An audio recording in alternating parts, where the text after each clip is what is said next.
mist-laden forests of North America, an unsettling figure roams, Bigfoot, or as the natives call him, Sasquatch.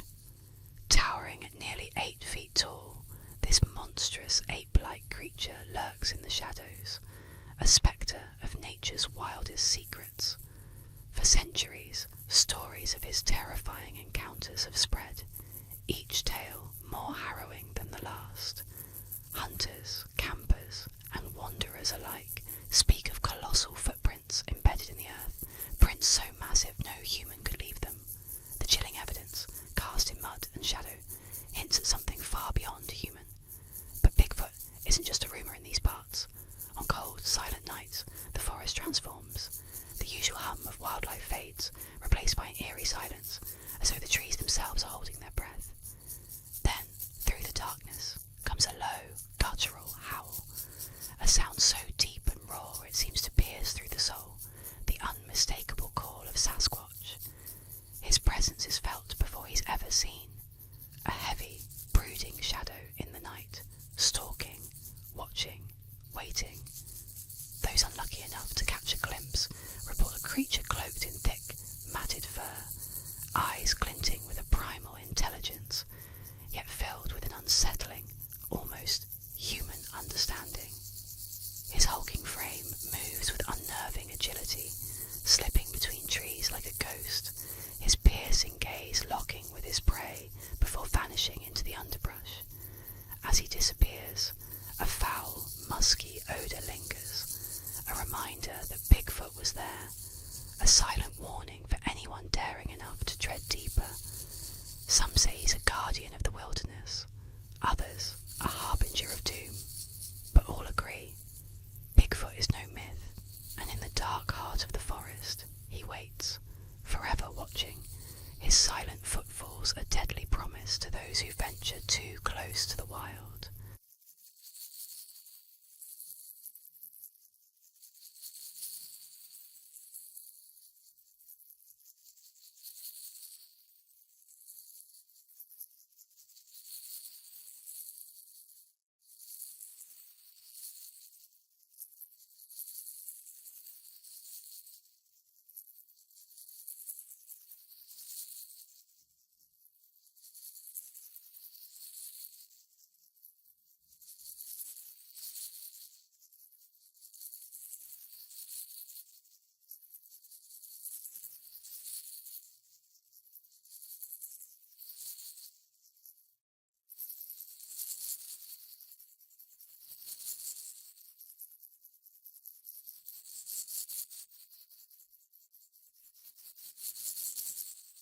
In the small, quiet town of Quitman, Arkansas, an unsettling tale haunts the streets. The legend of Jarrell Bettis, more chillingly known as the Dog Boy. Locals whisper that Jarrell was no ordinary child. With an eerie fascination for cruelty, he terrorised the town, his twisted grin and deadened eyes enough to send shivers down anyone's spine. It's said that as a boy, he would capture stray dogs and cats, dragging them into his family's decrepit house, where unsettling cries and strange noises echoed through the night. As he grew older, his dark nature only deepened. Jarrell's obsession with pain extended to his own parents. Neighbours claimed they saw him towering over his elderly mother, his hands clenched, his eyes wild with some unspeakable rage. His father, a once strong man, was seen bruised and frail, unable to escape the torment inflicted by his own son. Shadows would flicker at the windows, figures moving in unnatural ways, and rumours spread that Jarrell was more than a man, something twisted, something monstrous. One night, the house fell silent. No screams, no shadowy figures, only an oppressive stillness. Some say Jarrell vanished, others claim he still lingers in Quitman, watching from the dark, his cold gaze fixed on anyone who dares to remember. And when the moon is high, they say you can feel his presence, a chilling shadow creeping closer, a memory of pure, unhinged malice lurking in the quiet streets of Quitman, waiting, forever haunted by the Dog Boy.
mystery and dread, is said to appear in mirrors, summoned by those brave or foolish enough to speak her name. The ritual is simple, yet terrifying. Stand before a mirror, stare into your own reflection, and chant, "Bloody Mary, Bloody Mary, Bloody Mary." Legend warns that calling her name unlocks a portal, a thin veil between our world and hers. As you chant, the room grows colder, the air thickening as if her presence fills every corner, lurking just beyond your vision. Those who have dared to call her say that shadows begin to twist, the flickering candlelight dimming as though something unnatural is drawing it in. And then, through the glass, she appears. A gaunt, hollow-eyed figure with a blood-streaked face, staring back with an expression twisted by agony, rage, or a cruel, mocking smile. Witnesses describe her as a vision of torment. Her long, tangled hair framing a face pale as bone, her eyes glinting with dark intentions. Sometimes she reaches out, her fingers clawing from behind the glass, leaving bloody smears across the mirror's surface. Others claim she whispers secrets of the future, a voice soft and chilling, or even laughs, a sound so cold it chills the blood. But beware, Bloody Mary is said to hold the power to curse, to haunt, or to pull the unwary into her ghostly world. Many believe that once you call upon her, she lingers, an invisible presence following you, waiting in the shadows. And so when night falls and the mirror reflects only darkness, think twice before speaking her name, for Bloody Mary is always listening, waiting for her next victim.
In the mist-shrouded town of Cannon Beach, where the coastal fog blankets the landscape, locals share a chilling tale of the Bandage Man.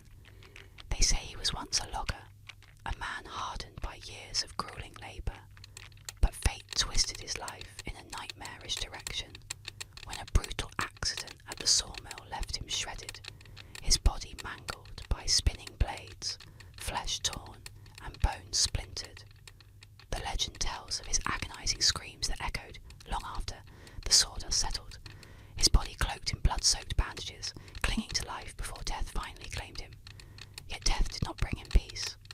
No, it bound him to the land, cursed to wander the coastal roads and woods, an undying shadow of suffering and rage. Locals claim that the Bandage Man haunts the old logging roads, reeking of decay and vengeance, waiting to unleash his fury on unsuspecting travellers who dare cross his path. On a cold, moonless night, two teenagers named Lisa and Mark drove up to a secluded lookout on the cliff, their laughter carrying through the still night. They parked, content with each other's company and the eerie quiet surrounding them. But as they leaned in close, the car suddenly shook, as if struck by an unseen force. Startled, Mark scanned the darkness, his pulse quickening. Nothing but fog and shadow met his gaze. Then came a stench, the foul, sickly odour of rotting flesh and mould. It seeped into the car like an omen. Suddenly, from the corner of her eye, Lisa Lisa spotted a movement. A figure lumbering toward them, wrapped head to toe in filthy, blood-streaked bandages, his form twitching with unnatural jerks. His eyes glowed faintly beneath the layers, glinting with a twisted fury as he dragged his broken body closer, closer. Mark slammed the car into reverse, his hands trembling on the wheel. The bandage man reached the vehicle, clawing at the doors with cracked, bloodied fingers, smearing the glass with sticky red streaks. His muffled grunts turned to frenzied snarls as he pounded, each strike heavier, filled with unspeakable malice.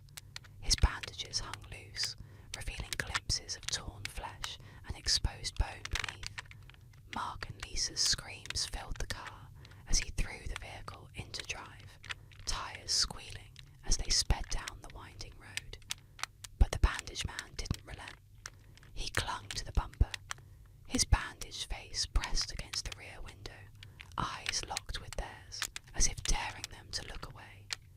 His grip grew stronger, pulling himself up inch by inch, his bandages trailing behind like gruesome streamers. With a final, desperate turn, Mark swerved off the main road, nearly careening into the forest as the car skidded to a halt. They waited, breath held, but the bandage man had vanished, his rotting scent lingering like a ghostly reminder.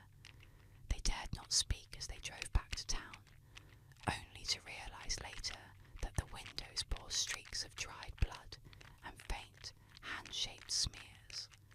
The townsfolk say that if you're driving alone on foggy nights and catch a whiff of that deathly odour, it means the bandage man is near, and he won't stop until he claws his way into the car, claiming anyone unfortunate enough to cross his path, dragging them into his endless nightmare of pain and rage, bound forever by his bandages of blood.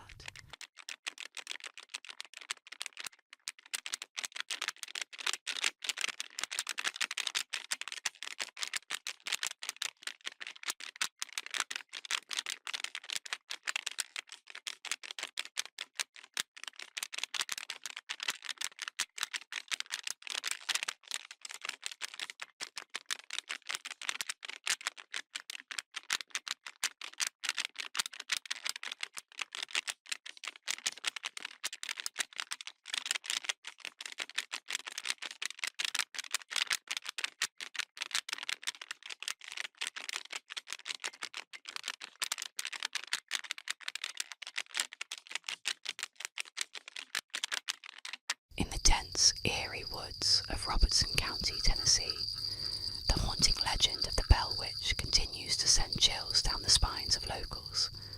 The story began in 1817, when farmer John Bell Sr. and his family became targets of an unseen, malevolent force that seemed born of pure malice. They called it the Witch, and soon the whole town would tremble at her name. The haunting began with strange knocks and scratches echoing through the walls of the Bell home, sounds that grew louder, angrier with each passing night. Shadows twisted on the walls as if mocking the family, and disembodied whispers called out their names, echoing in the pitch-black darkness. But this was no mere ghostly nuisance. The Bell Witch possessed a terrifying intelligence. She could speak, cackling threats in a chilling voice, promising that her revenge was only beginning. The witch delighted in tormenting the Bell children, pulling their hair, pinching them, even slapping them with invisible hands. The air around the farm became thick and oppressive, as though her very presence suffocated life itself. She claimed she had a personal vendetta against John Bell and vowed to destroy him, leaving him sleepless and frail, his mind haunted by her endless taunts. Neighbours and townsfolk witnessed the witch's powers firsthand. Objects moved on their own, and her voice filled the air, sometimes screaming, sometimes laughing with a twisted joy. She could appear in any form she wished, a shapeshifter of pure darkness. In 1821, John Bell was found dead, his face twisted in horror, and a vial of strange, black liquid beside him. The witch claimed victory, declaring that she had poisoned him. Her laughter echoed through the empty halls of the Bell home, a final warning to any who might doubt her power. To this day,